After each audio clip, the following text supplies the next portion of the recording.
1 सप्ताह बाद मेरी ननद की शादी थी, लेकिन एक दिन के लिए घर के सभी लोग देवी माँ के मंदिर गए हुए थे।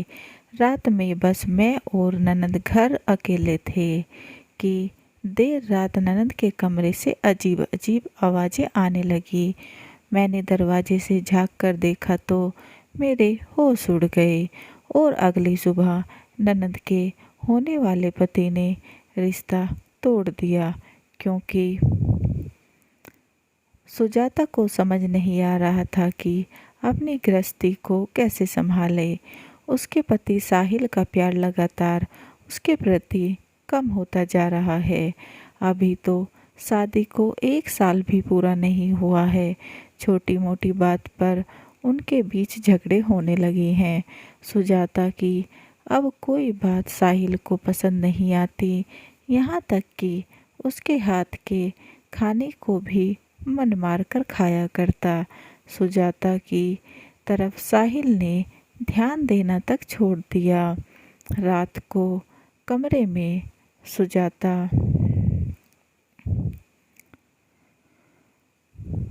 अगर बात करने की कोशिश करती तो उस पर चिल्ला देता और पीठ दूसरी ओर घुमाकर सो जाया करता। फिर सुजाता आगे कुछ बोल ही नहीं पाती है। उनकी शादी के कुछ महीने तो बड़े प्यार से बीते। दोनों आपस में घुल मिल गए थे।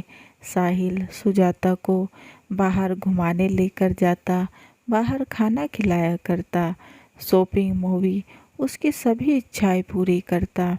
बिल्कुल नए जोड़े की तरह सुजाता की जिंदगी चल रही थी। एक दूसरे से दिल खोलकर बातें करते थे। ससुराल वाले भी सुजाता पर खूब प्यार लुटाया करते, लेकिन धीरे धीरे सब उससे उखड़े उखड़े रहने लगे और साहिल का व्यवहार तो सुजाता के साथ दिन पर दिन बहुत ज़्यादा बदसलूक होता जा रहा था। अब तो बात बात पर वह सुजाता को डांट देता, ना ही घर से उनके बने हाथ का टिफ़िन ऑफिस लेकर जाता। आखिर ऐसा क्यों हो रहा था, चलिए जानते हैं। वैसे इसमें कुछ गलती सुजाता की भी थी, मगर अब वह कर भी क्या सकती थी। अब तो गलती हो चुकी थी, और गलती भी ऐसी जिसे चाह कर भी सुजाता ठीक नहीं कर सकती थी। दरअसल इसमें सुजाता के साथ उसकी माँ की भी गलती थी। जो सुजाता के ससुराल में क्या चल रहा है, इस बारे में जानने को बड़ी उतावली रहती थी। सुजाता अपने माता पिता की इकलौती बेटी है। माँ से उसका लगाव काफ़ी ज़्यादा है।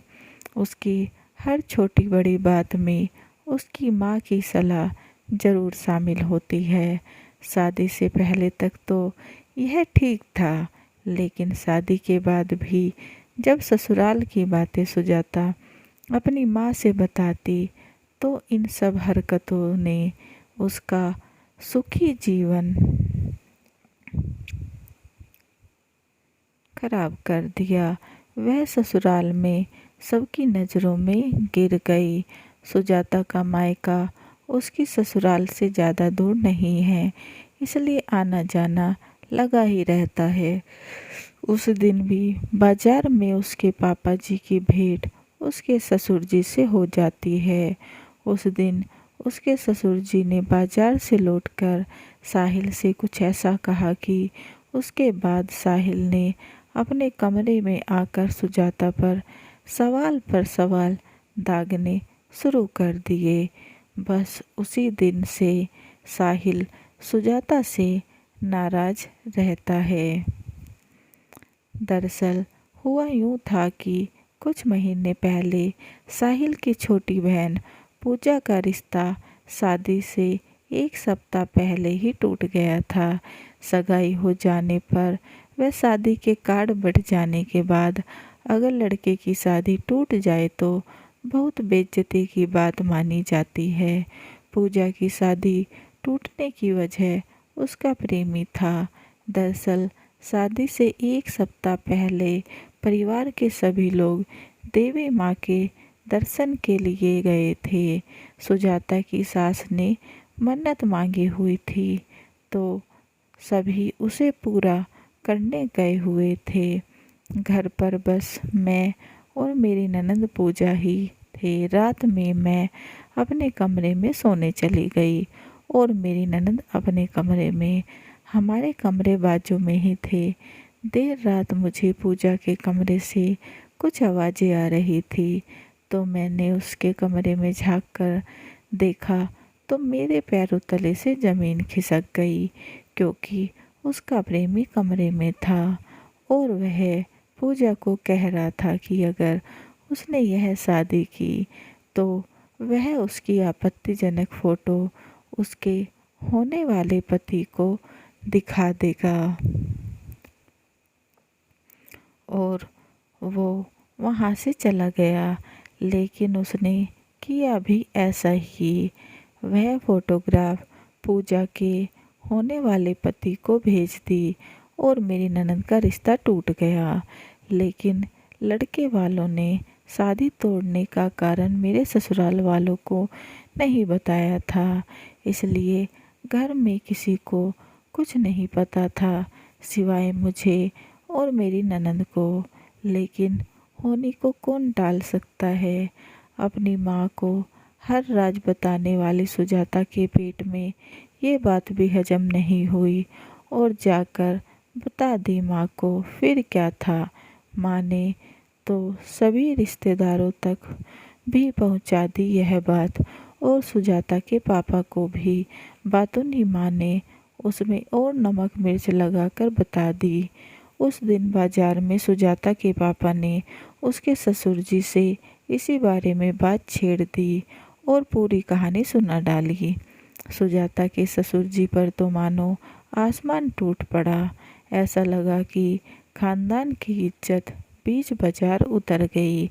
उसके बाद भी कई ऐसी बातें हुई जिससे उनको पता चला कि सुजाता के पापा को तो उनके घर की हर छोटी बड़ी बात मालूम है।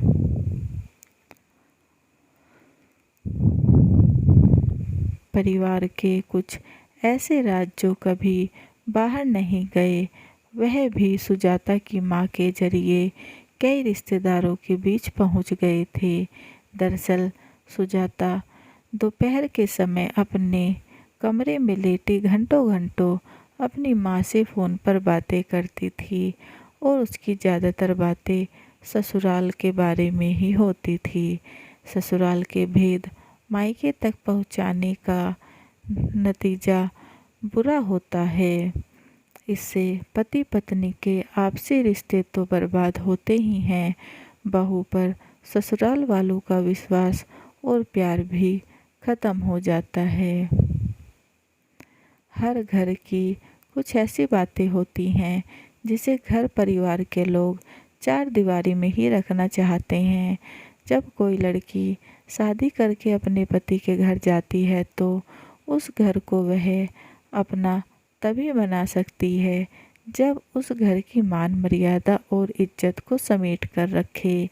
अपने मायके की अच्छी बुरी बातों को अपने तक ही रखती थी, वैसे ही उसे अपने ससुराल की बातों को भी अपने तक ही रखना चाहिए। आखिर अब वही तो उसका असली घर है, जहां उसे अपने पति और बच्चों के साथ पूरा जीवन बिताना है। शादी के बाद ससुराल ही एक लड़की का वास्तविक घर है और उस घर इज्जत उसका गहना। बात सही लगे तो कमेंट बॉक्स में ज़रूर बताएं। कहानी अच्छी लगे तो प्लीज़ चैनल को लाइक एंड सब्सक्राइब करना ना भूलें। समाप्त। दोस्तों, कहानी अच्छी लगे तो चैनल को लाइक एंड सब्सक्राइब करना ना भूलें और बेल आइकन को ज़रूर दबाएं ताकि ऐसे ही अच्छे अच्छे पोस्ट के नोटिफिकेशन आपको मिलते रहें।